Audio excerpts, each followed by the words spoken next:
और देखिए यहाँ पर नेपाल के पीएम के देश छोड़ने की खबरों के बीच नेपाल के पीएम ने आज शाम सर्वदलीय बैठक बुलाई है। बड़ी खबर निकल कर आ रही है, नेपाल के पीएम ने शाम 6 बजे एक सर्वदलीय बैठक बुलाई है।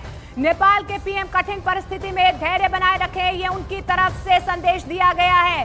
तो पीएम ने आज शाम सर्वदलीय बैठक बुलाई है। जिस तरीके की स्थिति फिलहाल नेपाल में बनी हुई है, प्रदर्शन लगातार उग्र होता हुआ नजर आ रहा है।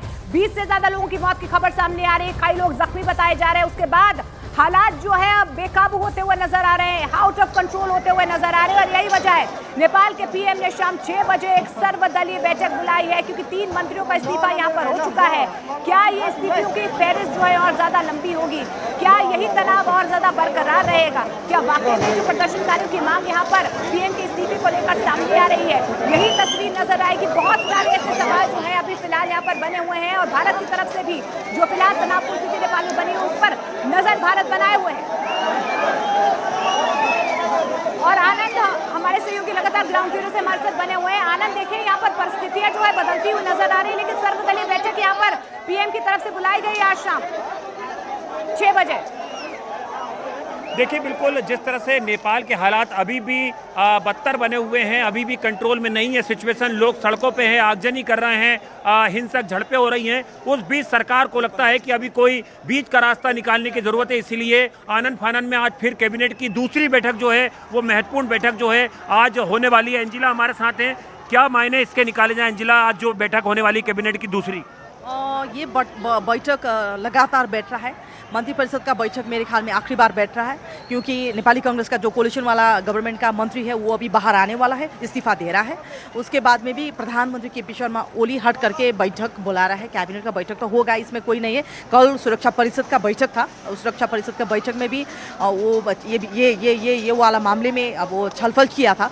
लेकिन सवाल यही नहीं है सिर्फ बैठक हो रहा है, बैठक चला है, वो सवाल नहीं है। सवाल ये है कि सिर्फ एड्रेस ये होना चाहिए, फर्स्ट प्रधानमंत्री का इस्तीफा आना चाहिए। दूसरे क्या है कि प्रधानमंत्री आज का बैठक क्या इंतजार में है युवा लोग, कि आज के बैठक से युवा का मुद्दे के कोई एड्रेस करेगा कि नहीं, ये फर्स्ट प्रश्न यही। और नेपाल की जनता जाहिर तौर पर यह भी जानना चाहती है कि सरकार उनके पक्ष में जो ये घटना हुई है वो फिर से ना हो, उसको लेके क्या कोई मैसेज देगी, कोई अपील करेगी, कोई वक्तव्य जारी करेगी? उसके लिए भी नेपाल के लोग जो हैं वो इंतजार कर रहे हैं कि क्या ऐसा मौका आएगा। और इसीलिए सरकार के पास भी विकल्प नहीं है कि वो किन लोगों से बात करे, क्योंकि ये जो जेनजी जो रेवोल्यूशन है ये किसी संगठन, किसी पार्टी, किसी नेता या किसी शख्स का नहीं है। दरअसल ये यहाँ के स्थानीय लड़कों का है, युवाओं का है, उन लोगों का है जो रोजगार चाहते हैं, जो बेरोजगारी से जूझ रहे हैं, जो भ्रष्टाचार से जूझ रहे हैं। तो ऐसे में सरकार के पास क्या रणनीति होगी आगे? इस कैबिनेट की मीटिंग में क्या रणनीति तय की जाएगी? कैसे लोगों का गुस्सा जो है वो शांत किया जाएगा? बिल्कुल, ये सबसे बड़ा सवाल बना हुआ है कि कैसे यहाँ पर गुस्सा जो है वो शांत किया जाएगा। लेकिन आनंद, इस बीच देखिए एक और डेवलपमेंट यहाँ पर हुई है। नेपाल में एक और मंत्री का,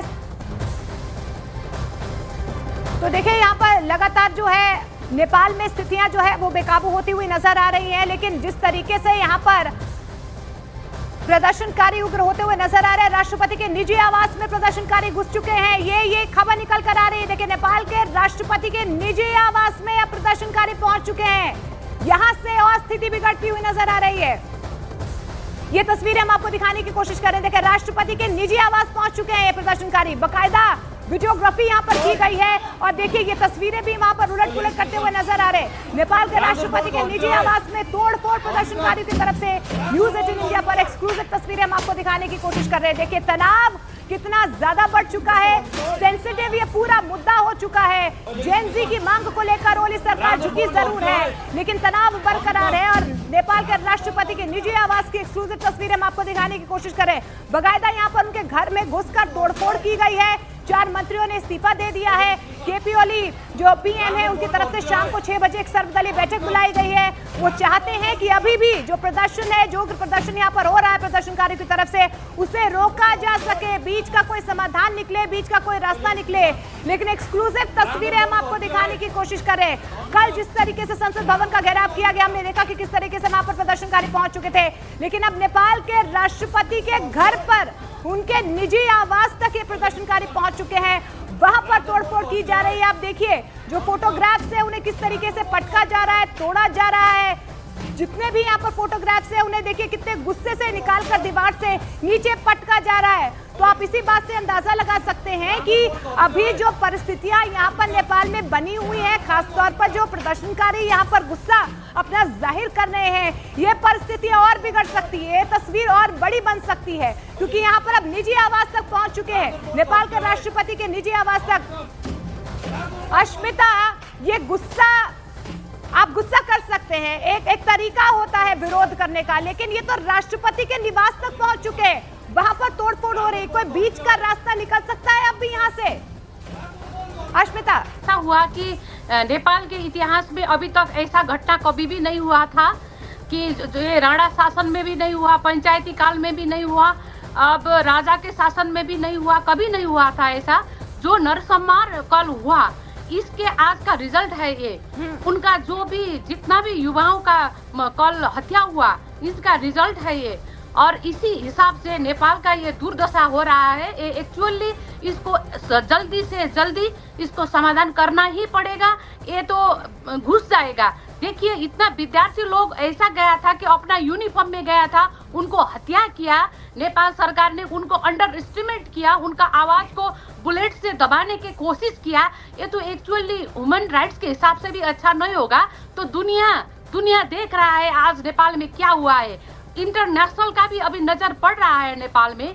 इसीलिए मैं क्या कहना चाहती हूँ कि कोई ऐसा मध्यम मार्ग निकालना जरूरी है कि ज्यादा से ज्यादा, और जितना भी हो गया डिस्ट्रॉय हो गया, इससे ज्यादा डिस्ट्रॉय नहीं हो पाए। तो नहीं है तो इससे ज्यादा तो पहले ही